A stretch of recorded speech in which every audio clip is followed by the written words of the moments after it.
Whoop, no time for a 911.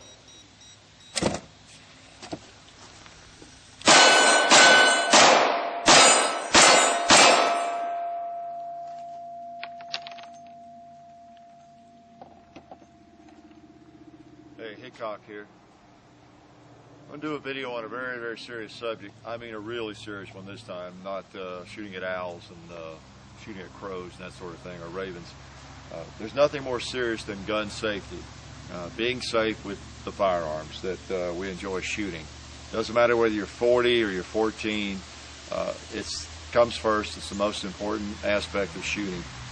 I wanted to show you some devices today here that can help you keep your gun safe, as well as a couple of points about how we all need to be safe wherever the gun is. For example, try to have the actions open when they're on the shooting table even. Basic rule is you want to demonstrate safety. You know, if you're at a range, you're at a skeet range, wherever you are, if you're walking around and your action is closed, you know, on your gun, it may be, of course, unloaded. 40 people standing around might have seen you fire your last round.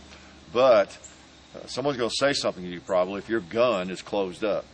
You know, so you have to not only be safe, you have to know your gun is empty, you need to demonstrate that your gun is empty. So that's one of the basic rules of firearms. You demonstrate it. You exaggerate safety, is what I like to say. You exaggerate it. Okay? Now, the key issue with unauthorized access is how do you prevent somebody from getting to your firearm? It's not going to be with you all the time. Well, what I wanted to show you were a couple of things here that can be really helpful in that regard. First of all, what comes with most firearms nowadays are your standard loop locks like this. Now I've got one on this 1911 here already. In the interest of time, I installed one there. You just loop it through the action and then lock it, and use standard key. So that comes, I thought I had it locked, but that comes with I think just about every firearm now, and I have a pile of them because I tend not to use those particular devices. I have safes and things where I keep them safe. But pull that off, turn the key, unhook it, and of course you have access to the firearm. You know, load it and go, whatever. But that slide will not close as long as that's looped through there. You can loop it through a double action revolver like this, another common type of firearm, lock it, and of course that cylinder is not going to close. You know, turn of a key, you have that off, and you know, you can get access to the firearm. You can have a speed loader, load it very quickly. Okay? Another popular device is, I'll go ahead and let the slide down. It's a trigger lock. Slide that through. Let's see, get them in here. The other end on it. And boy, when you close that thing up tight, that trigger is just totally inaccessible. So that gun will not fire. It could be loaded. It could have a round in the chamber. In fact, I could sling that out there and, you know, let the dogs play with it, let the kids play. I mean, it's really secure. And then turn of a key, of course, you have that off. All right. So, of course, that works on revolvers, works on a Glock, just as well. You slide it through one side, pop the other one on, and it squeezes into it and it latches tight. See, I cannot get to that trigger. That gun is totally useless now. I can close the slide, doesn't matter. That gun could have, again, a round in the chamber. Could sling it around. I can leave it anywhere. Now, you wouldn't want to do that. Wouldn't recommend it. But unless you have the key to that lock, that gun is totally unusable. All right? So that is another method. That is a very secure method if you get it on there properly. Works very, very well. Now, one issue that always comes up is, well, the reason I have a firearm is in case somebody breaks in on me in the night. Maybe I would live alone, or whatever the situation might be, a dangerous neighborhood. And you want to be able to get to your gun, you know, within a reasonable amount of time. And those methods generally allow that. Now, these boxes, we're going to spend a little bit more money. These lock boxes are really handy. You saw as the video opened here, I had this gun in here, and it was closed up. Now, with that gun in there in that box, that's a metal box. You see, now I'm not selling this, but I think this one's called the Gun Vault. They make several different sizes of this, but there are several boxes like this on the market. And this one's kind of interesting because you got these little finger grooves. If it's dark, you can just find the grooves, and you set your own combination, and you can open it in the dark, no problem. Also, a key, will open it. But pretty secure. It would take some serious work to get that gun out of there. I'm not sure how I'd go about it if this were a situation where I were trying to get that gun out without the combination or the key. Yeah, I mean, it can be done. It's not designed as a safe where no one could ever steal that gun. You could just take this away and then finally get a saw, somehow get into it, obviously. This is designed to keep the gun out of unauthorized hands, obviously. And it can be put anywhere.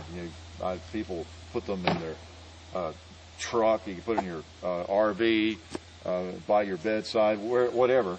And you just reach down and work the combination. And then your gun's accessible. Boom. Okay? So, now those run $100, probably up to $200, depending on the size. But it is definitely money well spent.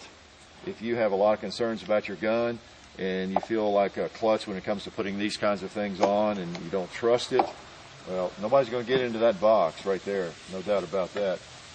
And you can put about any size gun in there. I think even this 5-inch full-size 1911, fits in there just fine. So they make one even larger. I think one with 2 shells and all that sort of thing. Just I keep this up high on the top of a hutch, and I just reach up. I can't even see this part of it. I just reach up there and I can work the combination and open it up. If something goes bump in the night, I can get I keep a .45 caliber Glock in it. In fact, my pumpkin carver. You've seen that video. He rests in there, and he's always just a few seconds away. So, very handy, and nobody can get to that gun unless they know the combination. Very, very important thing to keep it away from, again, unauthorized. When I say unauthorized, that covers a wide gamut, doesn't it? Kids, teenagers, visitors to your house. One of the things that we tend to forget sometimes, and probably, if you're watching my videos, you have some interest in firearms, but not necessarily. You might have wandered in because someone told you about a crazy video I made, or the taglines, you were searching for something else. Again, you were searching for cowboys or buffaloes or whatever, and you ended up in one of my videos, pumpkin pie. You might not like guns. You might hate guns. But your child might end up in someone's house, on an overnight trip, and there are guns there. First and foremost, of course, you want to train them to not touch them unless there's an adult around, and to respect them, of course. Well, hopefully, if they have a gun in their house, they have it secured with something like this. Hopefully, if you have a gun in your house, you have it secured, with one of these devices. So, not cheap, these boxes, but less than just about any gun I can think of, and well worth the money. Well worth the money. One of the things I did with my son, speaking of safety, these are just devices. They work pretty well if you use them.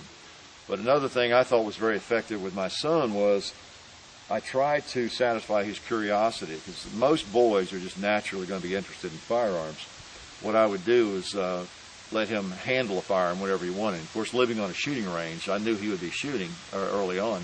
And most boys, I guess most, that's not an exaggeration, have an interest and would like to shoot. They want to touch the gun. I mean, I was that way when I was young. My dad had a rifle. I wanted to touch it. I wanted to hold it at least. Just that curiosity was there. And if that gun was not locked up, I would have been touching it. I would have sneaked in and held it. Guys are just that way when he was gone. So these guns have to be secured. And then by the same token, as I was getting to, if you can make a deal with your children, say, look, just come to me and ask me. If you would like to touch the Glock, you want to handle the Glock, the 22 rifle, whatever it is, when they're 5 years old, when they're 7 years old, when they're 10 years old, this is what I did with my son. Say, just let me know anytime. And I would just about stop whatever I was doing, or I would say, well, not right now, but how about in an hour? We'll go out on the range, or we'll go out in the back, and you can do it. And I would put it in his hands and teach him safe operation of the gun, how to see it, that it was unloaded, pointing it in the proper direction, and that kind of satisfied the curiosity. So he wasn't always looking around for where's Dad's gun, or where's the Glock, where's this gun, where's that gun, because he knew he could handle it any time. So that's just a little bit of personal philosophy, but I think that can be very effective if you satisfy that curiosity in a safe manner, and you can teach safe gun handling practices at the same time. So that worked, I thought, pretty well. The proof was in the pudding. But also, you just can't take chances. You've got to have them locked up. You just really do. So these are some devices I think that can be really useful. What have I not shown you here among these devices? Anything that we have here will work on any of these guns. It'll work on the 1911 style gun, the Glock, the double action revolver. They'll work on rifles. You just loop. You can always loop something through the action. It's not many guns where you can't do that. Or you can definitely protect that trigger guard. You slide that through and push it together. You hear how that works. It'll go very, very tight. And you can't get that with a crowbar, pair of pliers. That'd be a good weekend project. Give that to somebody. Let them try to break that thing apart. Anyway, these are some of the ways that can be very helpful to you, I think, in keeping your guns safe. Primarily I'm focusing on keeping them safe away from children, in this video. And there's just nothing more important than that. And I know you know that, and I know that. We all know that. These are some concrete methods and devices that can help you do that. If you're not aware of some of these, I just feel like I kind of owe this to my viewers and my subscribers to just show these things, just in case some of you are not aware of them. Because I run into people who are not even aware these boxes like this exist, and they're everywhere in gun shops and at gun shows and even sporting goods stores. You see these kinds of things around, but it's amazing how many people are not even aware they exist. And of course, these other things you probably do see. So, well worth the money. Another thing I didn't mention before we go here. If you have a youngster that's into shooting, be sure you start them out with eye protection and good ear protection right from the get-go, because nothing macho about not wearing earmuffs or ear protection, especially eye protection. So make sure they're wearing that kind of thing.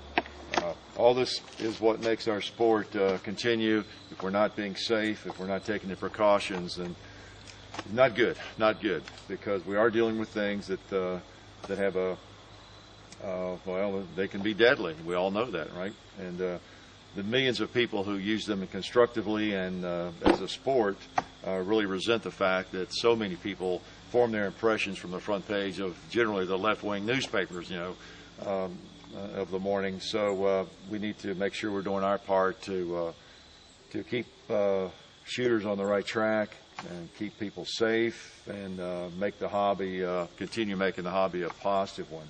Because if we're not safe and we're not doing the right thing, we can't enjoy doing this, can we?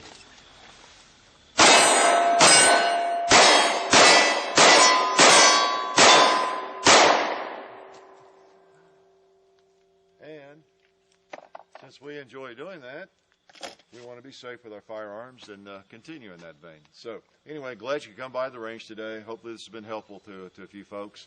And we'll continue this theme as we move through the world of YouTube. So thanks for coming by.